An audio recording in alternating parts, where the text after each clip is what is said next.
السلام علیکم۔ UGC net دسمبر 2025 اردو کا پیپر جو 2 جنوری 2026 میں ہوا ہے، ان کے 46 سوالات ہم نے یہاں اکٹھا کیے ہیں اور ان کے جوابات دیے ہیں، تو ان کو سماعت کریں اور جہاں کوئی اور جواب میں کمی دکھائی دے تو اس کی بھی نشاندہی کریں گے۔ تو زیادہ اس میں مجھے بولنے کی ضرورت ہے نہیں، سب سوال اور جواب کر کے الگ الگ کر کے لکھ دیا ہے۔ جیسے پہلا سوال تھا، قدیم شعراء میں اردو کو کس نے اپنے دیوان میں زبان کے معنی میں استعمال کیا ہے؟ تو یہ ڈھونڈنے سے ملا، اس کا جواب احمد حسین مائل ہیں، حیدرآباد سے تعلق رکھتے ہیں۔ اسی طرح دوسرا سوال یہاں پر ہے، جو احسان علی ولی نے شاعری پر کیا وہی احسان گلکرسٹ نے نثر پر کیا، یہ مولوی عبدالحق کا ہے۔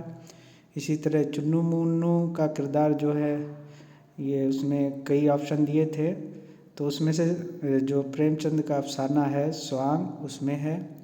غیرت بیگم ڈپٹی نذیر کے کس ناول میں ہے؟ تو فسانہ بلا میں ہے یہ۔ اور ایک لچھو رانی کے حوالے سے اقتباس تھا اور یہ بتانا تھا کس افسانے کا ہے، تو غیاث احمد گدی کا افسانہ ہے پہیہ، اس میں ہے۔ مٹی کی گاڑی اسٹیج، یہ سوال صحیح سے مل نہیں پایا ہے، مطلب سوال کیا پوچھا گیا تھا، تو اس میں تھا شاید اسٹیج کیا گیا یا حبیب تنویر نے اسٹیج کیا، تو بہرحال یہ حبیب تنویر کا ڈرامہ ہے۔ اور نظم ذوق و شوق میں ابتدائی شہر کی منظر کشی کی گئی، کس شہر کی؟ اس کا جواب یہی ہے کہ مدینہ کی منظر کشی ہے اس میں۔ اور فردوس بری کے ابواب کتنے ہیں؟ تو یہ 9 ہیں۔ حسرت کس کے شاگرد ہیں؟ تو یہ تسلیم کے ہیں۔ ولی نے دکنی کے بجائے فارسی کا استعمال کس کے مشورے پر کیا؟ تو اس کا جواب ہے سعد اللہ گلشن، جب یہ دہلی میں آئے اور ان سے ملاقات ہوئی تو انہوں نے یہ مشورہ دیا۔ اسی طرح گروپ میں 2 سوال تھے، ایک تھا کہ نظم معرہ کو انگریزی میں بلینک ورس کہتے ہیں، اور دوسرا یہ پوچھا گیا تھا کہ نظم معرہ میں قافیہ کی پابندی نہیں ہوتی ہے، تو یہی 2 آپشن اس میں صحیح تھے۔ پھر یہ ان کی زمانی ترتیب بنانی تھی کہ Mohammedan Anglo oriental college, Mohammedan educational conference اور علی گڑھ مسلم یونیورسٹی کی زمانی ترتیب کیا ہے؟ تو جو زمانی صحیح ترتیب ہے سن وغیرہ ملا کر کے ہم نے یہی لکھ دیا، یعنی سب سے پہلے ہے اورینٹل کالج، پھر ہے کانفرنس اور پھر ہے یونیورسٹی۔ اسی طرح حضرت تعمیر پر ایک سوال تھا کہ یہ کیا ہے؟ تو اختر اورینوی کا ناول ہے۔ اور پھر یہاں پر زمانی ترتیب بتانا ہے کہ 7واں در اسم اعظم خواب کا در بند ہے، ان کی زمانی ترتیب کیا ہے؟ تو درست زمانی ترتیب یہی ہے، پہلا مجموعہ اسم اعظم، 7واں در دوسرے پر آئے گا اس اعتبار سے، اور خواب کا در بند ہے یہ تیسرے نمبر پر یہاں آئے گا۔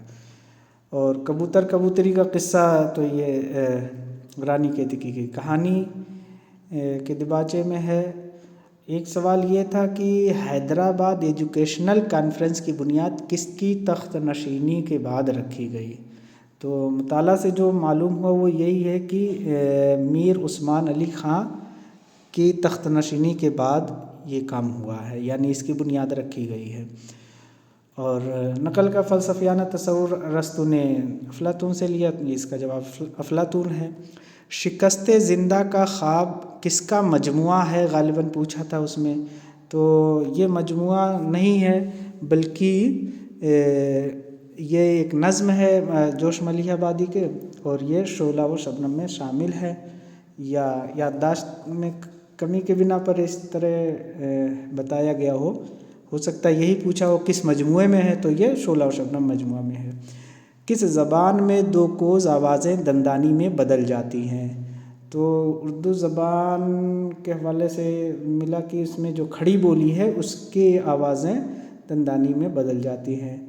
اسی طرح ایک پیروڈی تھی، تو وہ بتانا تھا کہ یہ کس کی ہے، تو یہ رضا واحد نقوی کا پتہ چلا ہے، انہی کا ہے۔ اور یہ دوبارہ سوال آیا پچھلی بار بھی یا اس سے پہلے شاید آیا تھا، ادبی ڈکٹیٹر کسے کہا جاتا ہے، تو ناسک کا نام ہے۔ کرامت کا مکان کس ڈرامے میں ہے، یہودی کی لڑکی میں۔ حلقہ ارباب ذوق کا قیام کس مہینے میں ہوا، تو مہینہ پوچھا تھا، اور سب میں میرے خیال سے جو بتایا گیا کہ 29 اپریل نہیں بلکہ 16 اپریل تھا، اور الگ الگ 2-3 ماہ کے اور نام دیے ہوئے تھے، تو وہ جو ڈیٹ ملے ہے 29 اپریل ہے، لیکن وہاں کچھ الگ آپشن تھا، بہرحال اپریل کا مہینہ تھا۔ قدیم اردو زبان پر تحقیقی کام کس نے شروع کیا، مولوی عبدالحق نے شروع کیا ہے۔ اور خشک چشمے کے کنارے کیا ہے، اس کا جواب ہے کہ یہ غلط یہاں کمپوز ہو گیا ہے، ناصر کاظمی کے مضامین کا مجموعہ ہے۔ روح کے منتقلی قدم راؤ پدم راؤ کے علاوہ اور کس میں ہے، تو کئی آپشن دیے تھے جس میں سے پھول بن کا صحیح جواب ہے کہ ایک ہے خزانہ رحمت کیا ہے۔ خزانہ رحمت تلاش کرنے پتہ چلا کہ یہ بہاؤالدین باجن بزرگ ہیں، غالباً برہان پور کے، ان کا مجموعہ کلام ہے جس میں نعت وغیرہ، نعت مناجات حمد وغیرہ ہے۔ اور حسین اور انقلاب کے حوالے سے بھی ایک سوال تھا، تو وہ مکمل سوال کیا تھا نہیں یاد نہیں یا معلوم نہیں ہو سکا، پھر اس کا جواب یہی ہے کہ یہ یہاں پر جو بتایا جا رہا کہ جوش کی ایک نظم ہے۔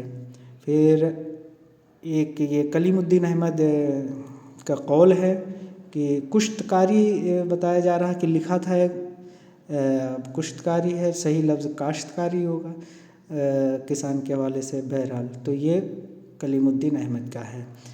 تالیف متن کے حوالے سے تھا کہ تالیف متن سے تنویر علوی کیا مراد لیتے ہیں، تو اس کا جواب یہی ہے کہ ایک پیچیدہ اور ماہرانہ عمل مراد لیتے ہیں۔ پھر ایک سوال تھا لطائف سعادت کس کی کتاب ہے، انشاء اللہ خان انشاء کی ہے۔ پھر ان میں زمانی ترتیب بتانے تھے، تو زمانی رانی کیتکی کی کہانی میں، باغ و بہار میں، سبرس میں، جو طرز مرصع بھی ہے، تو اس کا یہی ہے، سب سے پہلے سبرس ہے، پھر طرز مرصع ہے، پھر باغ و بہار، اور رانی کیتکی کی کہانی سب سے لاسٹ میں ہے۔ یہ حنکی مصمتہ بتانا تھا کہ اس میں سے کسے کہیں گے، تو جو سمجھ میں آیا وہ یہی ہے کہ اس میں چے ہے۔ مغربی ہندی کو کس نے تسلیم نہیں کیا ہے، تو یہ شوکت سبزواری ہے۔ بوستان خیال کا دیباچہ کس نے لکھا ہے، تو بوستان خیال کا دیباچہ غالب نے لکھا ہے، اور اردو بوستان خیال جو ہے خواجہ امان دہلوی کے ترجمہ کیا ہوا حدائق الانظار، اس کا دیباچہ غالب نے لکھا ہے، حالانکہ اور کئی لوگوں نے بھی بوستان خیال کا ترجمہ کیا ہے۔ پھر ایک اقتباس تھا دھوپ اور ایک سہانا خوبصورت دن اس اندھیری سرنگ میں پرویش کرے گا، تو یہ فائر ایریا کا اقتباس ہے۔ اور اسی طرح ایک 1932 میں رجعت پسندی کے خلاف کون سا رسالہ جاری ہوا، تو اس کا جواب انگارہ ہے۔ شکریہ۔